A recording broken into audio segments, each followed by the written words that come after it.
What's going on, everyone? Trav here with Chaotic Strategies, and today I'm going to be coming at you with some of the top decks from, I believe it was last weekend's Remote Duel Invitational. Okay, so TCGPlayer.com, they came out with an article written by, I believe it's pronounced Honko Chow, and had some of the best meta breakdown decks within the Remote Duel Invitational, where they placed, going over the winners. So I wanted to go over that with you guys in today's talking points. And the reason why is the meta is ever changing. It's amazing. And some of these decks that they consider meta are pretty unconventional, especially the winner of the Remote Duel Invitational. It's really amazing. And the other reason why is the price breakdown. You know, as I watch the marketplace move forward, I notice that to play Yu-Gi-Oh! On a competitive level, it's getting increasingly more and more expensive. It's getting absolutely insane, even though right now most of the play is still online. So it's interesting to watch how this market is fluctuating as far as price, and the prices are still rising, even though we still don't really have our face-to-face play tournaments. Everything is online. So without any further delay in this week's talking points, let's go ahead and jump over to TCGPlayer and take a look at this article that lays out the best meta decks from the Remote Duel Invitational. Okay guys, so we are on TCGPlayer's website here. This is the article. This was written February 21st, 2021. I am also going to go ahead and post this link down in the description box so you guys can read it for yourself. It goes pretty in depth with the prices of these decks, and you know why the people built them, kind of their inspiration behind building them. But we're not going to go into all of that. We're just going to go ahead and take a look at the decks. We're going to take a look at some of the prices, some of the key cards, and see how they compare right now. I mean, we're only about a week after the Remote Duel Invitational, so prices have fluctuated quite a bit. So we're going to go ahead and start off with our first virtual world deck. There's several virtual world decks that played in this Invitational. So our first deck up, like I said, is Advanced Virtual World. He placed between 9th and 16th place. This deck is by Dylan Tell. And so the market price on this deck isn't really too bad in comparison, about $605, so not terrible. You know, obviously when you're going to build a meta deck, I mean, you're trying to get some of the top cards that just came out, stuff like that, to make your decks work. So obviously prices are going to fluctuate, and we're going to see some pretty high prices.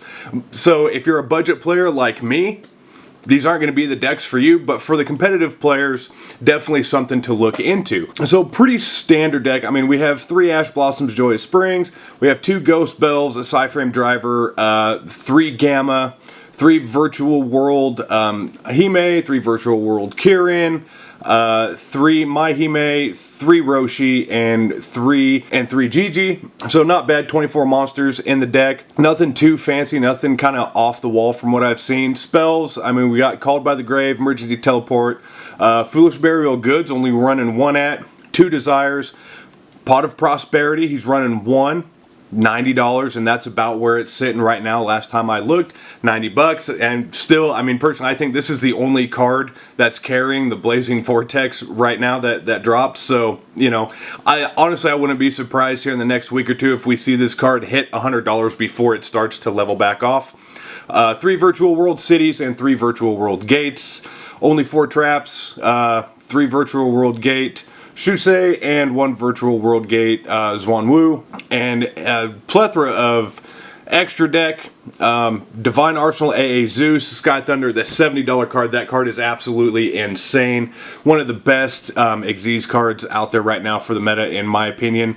It's just a fantastic card, and then everything else is pretty well low dollar for the most part. Got quite a bit of side deck options here.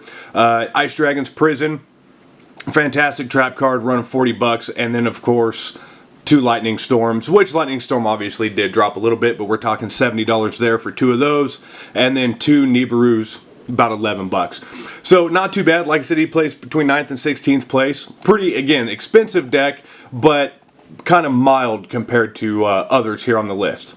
So we have Theodore Mann, who ran the Numeron Eldlik deck. Again, placed 9th, 16th, $733 deck. Oh, not too bad for Numeron and Eldlix. Eldlik Golden Lord, $6, running 3 of those. Surprised, running Lava Golem. That one took me by surprise when I first read this one. Numeron Wall, running 3 of those. Forbidden Droplet, he's running 3 of those at $122 for 3 of those cards. Just absolutely insane. Another 2 Lightning Storms, run at $70. 3 Cursed Eldland, $24. Other than that, everything else is pretty straightforward as far as the spells goes. Twin Twisters, Terraforming, Network. So, very strong, solid deck. Traps, 3 Conquistadors, 3 Elixirs, 3 Hakiro, Golden Land. And extra deck, pretty straightforward extra deck that we're going to see from Numeron for the most part. I mean, we have Fortress Megaclops, Nightmare Phoenix, Unicorn, Mech Knight, Crusadia, Evermax, one of my favorite Link cards. 2 Numeron Gates, Gate Ekam, 2 Divi, 2 Trini, and 2 Kedvari, 2 Utopic Zexals, which is pretty solid Xyz card too. And then Super Dreadnought Rail Cannon. That thing is just, that thing's nasty. Absolutely love that card. Yeah, pretty straightforward side deck as well. I mean, 2 DD Crows, different Dimension Grounds, Dimensional Barriers, 3 Drone Locks. Again, another 2 Nibiru, and then 3 Torrential Tributes. I mean, awesome, pretty straightforward. In place very well in the RDI. Next up, we have Julio Mendoza, who ran Phantom Knights, and this was crazy to me when I saw this. I mean, a $1,200 Phantom Knight deck is just absolutely insane. He placed between 9th and 16th as well. 3 Ash Blossoms. Let's see what else. He ran a Small Danger Engine, ran Tsuchinocho, 3 Drolin Locks, so heavy hand traps. And also we're seeing down here 3 Phantom Knights of the Torn Scales, right, $21. So nothing too bad there coming out of the monsters. But where it starts getting expensive is down here in his spells and traps. I mean, 3 Forbidden Droplets at $122. 1 Rank Up Magic, Phantom Knight to Rank Up Magic. 2 Pot of Prosperities, running $90. 1 Reinforcement of the Army, and then 2 Triple Tactics Talents, running at $88. 3 Fogblade, which if you guys see my other videos, I hate Fogblade. I can't stand that card just because I'm salty about locals a while back. And one thing that really got me too is Access Talker is still holding a very high price value because, I mean, it's a sought after card. It's a fantastic card. I mean, a lot of meta decks right now are running Access Code Talker. So, you know, I think Access Code is going to hold its value for quite some time yet. Appaloosa Bow of the Goddess has dropped significantly. I know when it first came out it was stupid high priced, and you know it's dropped, which is great. And again, heavy negates. Arc Dragon, Troopery, Ebon Angel, the Burning Abyss, Dark Rebellion, Dark Requiem, and then also Divine Arsenal, AA Zeus. $70 there. Number 49 Fortune Tune, $12. So quite a bit of money wrapped up in this Phantom Knights deck, and it looks pretty solid. I mean, even his side deck, 3 evenly matched, and 2 Nibiru, which is pretty well the norm right now in meta. I mean, if you're not running Nibiru, at least in a side deck for, you know, your heavy floods and stuff, I mean, you're pretty much going to lose in the meta. Okay, next up, Kyle Waterbury. He ran a Leary Loose Tri-Brigade, which isn't too bad either. Another $600 deck, so kind of back down to the average meta deck that I've seen. 3 Ashes, you know, nothing too serious here within the monsters until we get down to the Tri-Brigades. 3 Tri-Brigades, Fractal, about $15, but again, nothing overall expensive here in the main monsters. Few hand traps, 3 Ash Blossoms, 2 DD Crows, and then we also have the Psy-Frame Driver and the Frame Gear Gamma. Spells, again, nothing too serious to, but again, this Forbidden Droplet. Forbidden Droplet's just a nasty quick effect spell card. I can see why it's going to hold its value so high right now. Unreal. I don't see that card dropping very much anytime soon. Only running 1 trap, Tri-Brigade Oath. Extra deck, again, we're going to see Divine Arsenal of Zeus. But other than that, besides him and the Triber Gang Ominous Omen, not a whole lot of high dollar cards there, but again, you don't really need to be. It's just a lot of these high dollar cards that we're seeing are just game changers in the meta right now. And then side deck, 2 evenly matched. There we go again. We got 2 more Nibrus yet again. And Solemn Judgment, which for me, I absolutely love running the Solemn cards. I mean, yeah, you're going to sacrifice some life points and stuff, but I mean, they're too good. I really love the Solemn cards. Dark Simorg, again, fantastic card. That one's still holding pretty well. And then two draw unlocks. Yeah, next one up, Jonathan Reed. He's running Dragon Links. I believe this is probably the cheaper deck out of this list at just under $400. But as we all know, Dragon Links are just insane, especially if they go first and they can pop off and they can get away from some of their opponent's hand traps. I mean, Dragon Links are just a pain to get around. So as far as monsters goes, nothing extravagant. I mean, 3 Lancias, great hand traps, 3 Ash Blossoms, 3 Chamber Dragon Maids, running about $54 in this one, which I thought was kind of odd, but I know the Dragon Maids, they've got some pretty gnarly effects that they can kind of bounce in and out of between their archetype and going into just a regular dragon deck. 1 Leviner, we have some more hand traps, Frame Driver and Frame Gear Gamma.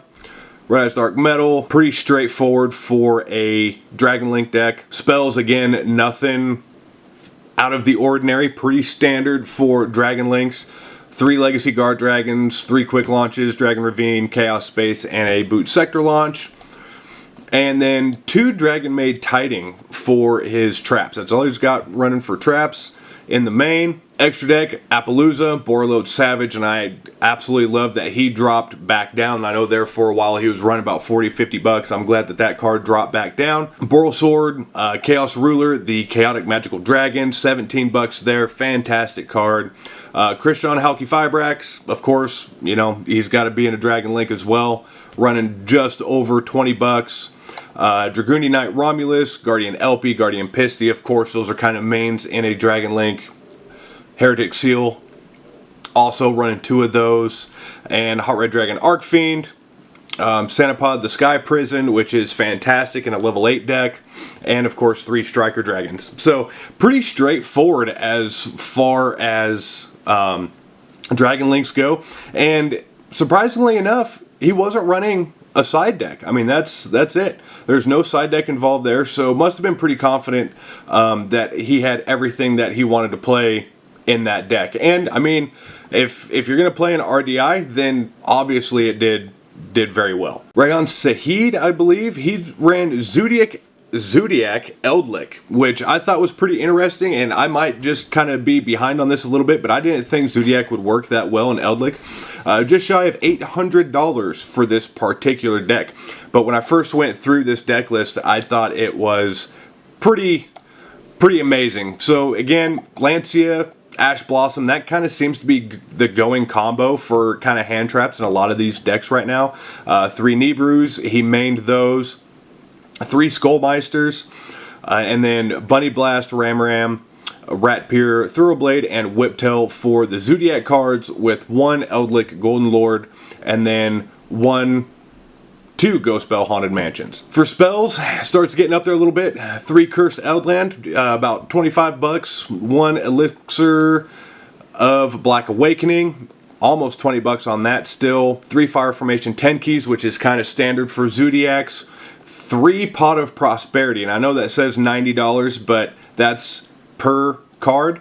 So he's got a lot of money wrapped up just in Prosperities, and that's where a majority, I think, of this price came from, are the 3 Pot of Prosperities, and then of course 1 Zodiac Barrage. Traps, 3 Conquistadors, 3 Scarlet Sanguines, and 1 Hikiro of the Golden Land. Extra deck, Black Luster Soldier of Chaos, $74.56 for that card. I would absolutely love to have that card, but it's way too far out of my price range right now. And then Divine Arsenal, he's got 2 of those in there, so about $140 right there. So he's got almost $300 just between these two cards by themselves at current market price. Drill Driver, Vespinato, World Chalice Dragon, Phoenix, Vampire Sucker, 2 Borbo, 2 Chalkanane, 1 Trident, 1 Hammer Kong, and 2 Tiger Mortars, which is pretty typical for your Zodiac setup. Side deck, nothing too fancy. 3 Cyclones, 3 Dimension Shifters, 2 Drone Locks, another Eldritch Golden Lord, another Harpy's Feather Duster, Imperial Order, Red Boot, 3 Summon Limit. So, pretty straightforward. Placed very well. So I was very surprised to see a Zodiac Eldritch deck built like that and work actually very well. Cameron Neal run straight Eldritch, $600 for this deck at current market price. Again, placed very well. Octavio Balcazar Virtual World. This one's pretty more expensive, almost $1,100 for this Virtual World deck. Ash Blossoms Nibiru, of course. Standard Virtual World monsters. Going in to spell 3 Pot of Prosperities in this one, just absolutely insane. And of course, just like we've seen in all of them, another Divine Arsenal Zeus, Shao Feng, Phantom of the Yang Zing. So it doesn't vary too much, but you see like a lot of those prices. I mean, look at this.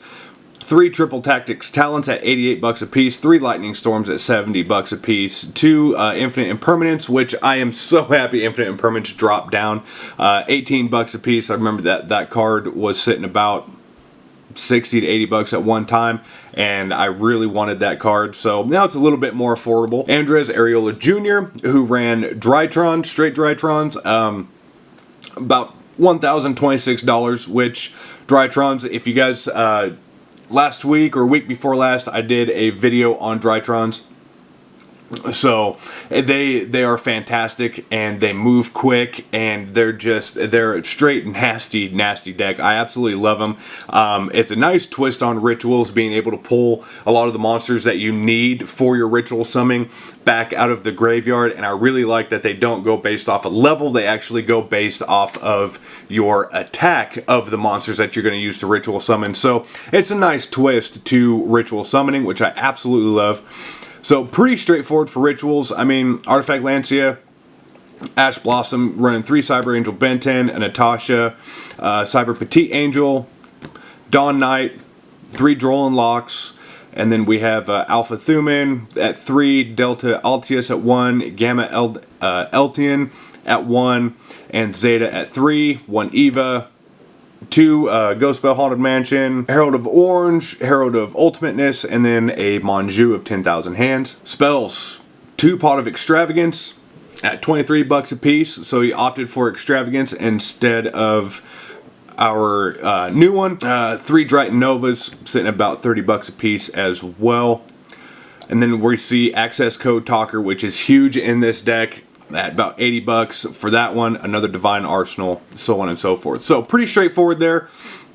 Very nicely built deck. In his side deck, I mean, he's running 3 droplets at $122 a piece. So yeah, not too bad at all. And then 2 Lightning Storms, and of course the 3 Nibiru's. So I don't know, if I was going to spend that much money on Forbidden Droplet, I'd try to figure out how to main it so I can get the use out of it. That's just me personally. Now this is the one that won the RDI last weekend. Cesar Gonzalez running Dragoon Subterrors, running just over $1,000 on this deck. Now this deck really took me by surprise. The way that he's got this set up in Subterrors just blows me away. So he's running 1 Dark Magician, 3 Dimension Shifters, 1 Red Eyes Black Dragon, 3 Fiendus, 3 Guru, and a Subterror Nemesis Archer. That's all he's got for monsters. For spells, 2 Book of Moon, 2 Pot of Duality, 3 Pot of Prosperity, 3 Red Eyes Fusion, a Subterror Cave Clash Terraforming, 3 Hidden City, and 2 Triple Tactics Talent running at $88 a piece. Traps, Solemn Strike, Solemn Warning, Subterror Final Battle, Summon Limit, and there can be only 1, which if you're not running there can be only 1 in Subterrors. I mean, you're doing something different, because I mean that's just kind of a must-have in Subterrors in my opinion. And extra deck, Borosword, Elder Knits, Fortress Megaclops, Link Karibo. He's got 2 Predaplant Anacondas, 2 Raid Raptor Ultimate Falcons, which is just a fantastic card, 3 Red Eyes Dark Dragoon at almost 50 bucks a piece, 2 Stardust Dragon, and 1 The Last Warrior from Another Planet. So just absolutely insane for this deck. Side deck, Harpy's Feather Duster, 2 Ice Dragon's Prisons running at almost 40 bucks a piece, 2 Lightning Storms, 70 bucks a piece as we've seen earlier, 3 Nibrus, and 3 Waking the Dragons. I absolutely love this card, and I still think that Waking the Dragon is probably one of the most underrated cards in Yu-Gi-Oh! Right now, just with all the back row removal. It doesn't matter if this thing hits the graveyard or it hits the Shadow Realm because it got banished.